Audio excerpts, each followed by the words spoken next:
Part 3 अभी मैं पढ़ाता हूँ, ध्यानपूर्वक इसको देखिए, समझिए। पुरा कस्मिंचित् ग्रामे घनश्याम नामनः कृषकः आसीत्। पुराने समय में किसी गांव में घनश्याम नाम का किसान था। सः कृषि कार्य कृत्वा स्वपरिवारं पालयति स्म।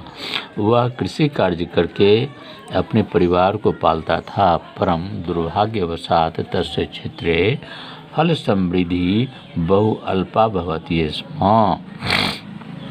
किंतु दुर्भाग्यवश उसके खेत में फसल बहुत कम होती थी। एकदा घनश्याम क्षेत्रे कार्यं करोति स्म।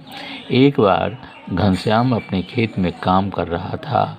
सहसा स समीपे विद्यमानस्य वल्मीकस्य उपरि स्थितम् एकं सर्पम् अपश्यत्।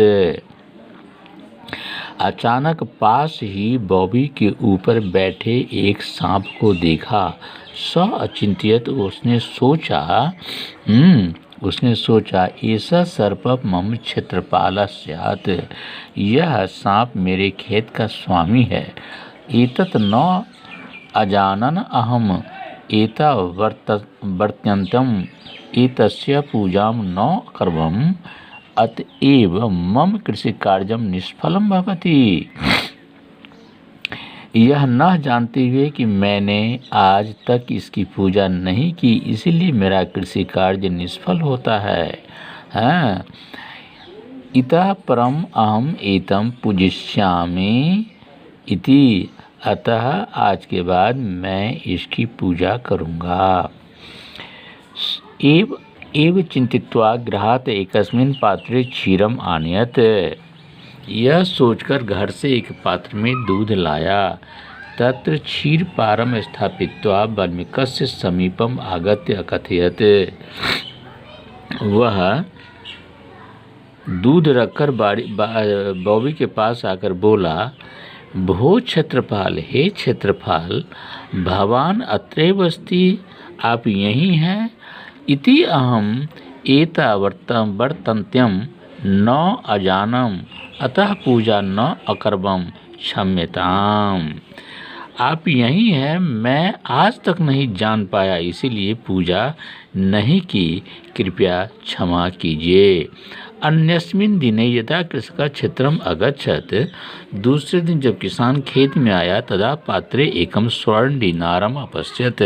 तब उसने पात्र में एक सोने का टुकड़ा देखा। 100 दीनारं स्वीकृतवान्। उसने उस सोने के टुकड़ों को उठा लिया। अतः आरंभ स एवमेव प्रतिदिनं क्षीरं दत्त्वा एकं दीनार प्राप्नोति स्म। वह प्रतिदिन वो कटोरे में दूध लाके सर्प को पिलाता था और बदले में इसको एक सोने का टुकड़ा मिल जाया करता था। एवमेव कानिचित् दिनानि व्यतीतानि। इस प्रकार उसका समय बीतता चला गया। एकस्मिन् दिने घनश्याम ग्रामान्तरम् अगच्छत्। एक दिन घनश्याम गांव के बाहर गया। गमन समय सः क्षेत्रपालस्य पूजां कर्तुं स्वपुत्रं ज्ञापितवान्। उस समय अपने क्षेत्रपाल की पूजा करने के लिए उसने पुत्र को बताया। पुत्र क्षीरम स्थापित्वा गृहम् आगच्छत्। पुत्र घर दूध लाने के लिए आया। अस्मिन् दिने पुत्र ततः दीनारं प्राप्तवान्। उस दिन पुत्र को एक सिक्का प्राप्त हुआ। दूध पिलाने के बाद दीनारम दृष्ट्वा स चिंत्यत। वह सोने के टुकड़ा को देखकर सोचा, निश्चित रूपेण एतस्मिन् वल्मीके अनेको दिनारा सन्ति। निश्चित रूप से बॉबी में अनेक सिक्के हैं, अनेके सन्ति। अतः सर्प मारित्वा सर्वान् दीनारान् प्राप्तवानि। इसलिए यदि सांप को मार दूं तो सारे सोने का टुकड़ा मुझे प्राप्त हो जाएगा। अन्य अस्मिन् दिने क्षीरदान समय स दंडेन सर्पम् अमारभत। दूसरे दिन दूध पीने के समय वह सांप को मार दिया। सर्पः रोषेण तमेव दष्टवान्। सर्प जो है गुस्सा में आकर उसे काट लिया। घनश्याम पुत्र लोभवशात स्वमेव मृत्यु प्राप्तवान, और इस प्रकार घनश्याम का पुत्र लोभ में आकर मृत्यु को प्राप्त हुआ। सत्यमेव उत्तम, इसलिए कहा गया कदापि लोभ न कर्तव्यम, इसीलिए कहा गया कि कभी भी लोभ नहीं करना चाहिए। अब इसका क्वेश्चन आंसर भी मैं करा ही देता हूँ, इसको देखिए। यहाँ है निम्नलिखितान प्रश्नानाम उत्तराणि संस्कृत लिखत। संस्कृत में नीचे दिए गए प्रश्नों का उत्तर लिखें। कृषस्य क्षेत्रे फल समृद्धि न भवति स्म किमर्थम? तो कृषका अचिंत्यत अहमपि सर्पं पूजा न अकर्मम अतएव मम कृषि कार्यम निष्फलम भवति। दूसरा है सर्प दृष्ट्वा कृषका किम अचिंत्यत? कृषका अचिंत्यत एष सर्प मम क्षेत्रपाल स्यात्, नहीं क्षेत्रपाल स्यात् नहीं, क्षेत्रपाल, ठीक है जी। इसके बाद कृषका प्रतिदिनं पात्रे किम अप्राप्नोत् किमर्थं च? कृषका प्रतिदिनं एकस्मिन् पात्रे क्षीरम् आनयत्। इसके बाद में है स्वर्ण दिनारं दृष्ट्वा कृषकस्य पुत्रस्य किम अचिंत्यत? तो स्वर्ण दिनारं दृष्ट्वा कृषकस्य पुत्र चिंत्यत इदं बल्मिके अनेके दिनारं सन्ति। और लास्ट में है कि सर्पः रोषेण किम अकरोत्? तो सर्पः रोषेण त्वमेव दृष्टवान, यानी उसको डस लिया। अब देखिए सम्यक विकल्प चिन्हांकित कुरु। कृषका कार्य करोति स्म, इसमें 3 विकल्प है, गृहे नगरे क्षेत्रे। तो ये क्षेत्रीय खेत में काम करता था। बल्मिका से ऊपर ही आसीत, ये बल्मिका के ऊपर कौन बैठा हुआ था? मयूर, सांप, नकुल क्या बैठा हुआ था? सांप बैठा हुआ था।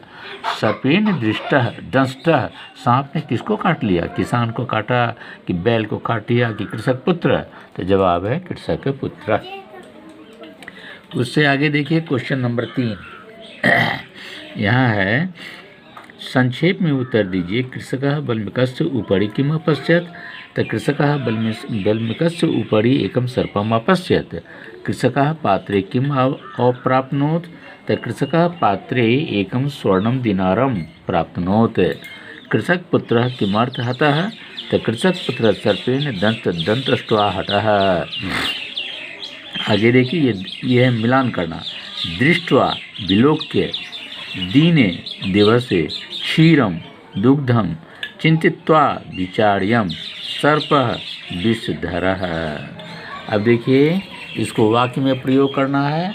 आरंभ तो स पूजाम आरंभ करोति, दृष्ट्वा स सर्पम दृष्ट्वा भयभीतम अभवत्, ये चिंतित्वा अहम पूर्व चिंतित्वा कार्य आरंभ करोति। मारित्वा तो कुकुरः मारित्वा किम लाभः? कुकुर को मारने से क्या लाभ है? आगे देखिए निम्नलिखितानि कथनानि शुद्धनानि अशुद्धनानि, वह कौन वाक्य शुद्ध है और कौन अशुद्ध है उसको लिखना है। तो घनश्याम कृषि कार्य न करोति स्म, ये अशुद्ध है। और कृषकः वाल्मीकस्य उपरि एकम सर्पम अपश्यत्, ये शुद्ध वाक्य है। दुग्धम पात्रे आनयत्, ये शुद्ध है। कृषकः ते स्वर्णम दिनारम न सुकृतवान, ये अशुद्ध है। और एकदा स विदेशम आगच्छत्, नहीं ये अशुद्ध है। अब आइए आगे है निम्नलिखित वाक्यों को हिंदी में लिखिए। तो ये है कृषस्य नाम घनश्याम आसीत्, किसान का नाम घनश्याम था। स बल्मिकस्य उपरि स्थितम एकम सर्पम अपश्यत्, उसने पास के बौवी के ऊपर एक सर्प को बैठे देखा। घनश्याम गृहात् दुग्धम आनयत्, उसने घर से दूध लाया। पात्रे स्वर्ण दिनारम अपश्यत्, उसने पात्र में एक स्वर्ण मुद्रा देखा। और कृषकस्य पुत्र सर्पम अमारयत्, किसान के पुत्र ने सांप को मारा। अब देखिए फिर नीचे जो वाक्य दिया हुआ है उसमें आपको क्या बताना है, सर्वनाम बताना है। स कृषि कार्यम करोति यस्म, तो यहाँ स है। एषः सर्प मम क्षेत्रपालः स्यात्, एषः इसमें है। क्या है, सर्वनाम। इसका बाद अहम एतम पूजिष्यामि, अहम इसमें होगा। और लास्ट में भो क्षेत्रपाल भवान अत्रैव अस्ति इति अहम एतात वर्तन्य न अजानम, इसमें है अहम। फिर आगे चलिए, रेखांकित आधृत्य प्रश्न निर्माण कुरुत, ये जो चिन्ह लगा हुआ है उससे प्रश्न का, उस शब्द से प्रश्न का निर्माण कीजिए। तो क्षेत्रम किम अपश्यत, दूसरा है यहाँ फल समृद्धि, तो परिश्रमेण कृत्वा क्षेत्रे फल समृद्धि भवेत। फिर आपको क्षेत्रपालस्य, तो क्षेत्रपालस्य कृत्वा भोजनम गृहीत, तस्य, इसके बाद है क्षीरम, क्षीर कहते हैं मम गृहे क्षीरम अस्ति, क्षीर कहते हैं दूध को। अब आइए फिर देखिए इसमें उदाहरण के अनुसार पद रचना कीजिए। तो यहाँ है भवति स्म, तो ये बताया गया है अभवत। उसी तरह से पश्यति स्म तो अपश्यत, आनयति स्म तो अनायत आनयत, अकरोति स्म तो अकरोत, चिंतयति स्म तो ये है अचिंतयत, अकथयति स्म अकथयत, मारयति स्म अधन्य, और करोति स्म ये हो जाएगा अकुर्बम। इस तरह से आपका तीसरा अध्याय पूरा हुआ क्वेश्चन आंसर सहित। इसको पढ़िए, समझिए, कोई दिक्कत हो विद्यालय खुलने के बाद पूछेगा, फिर मैं बताऊंगा। धन्यवाद।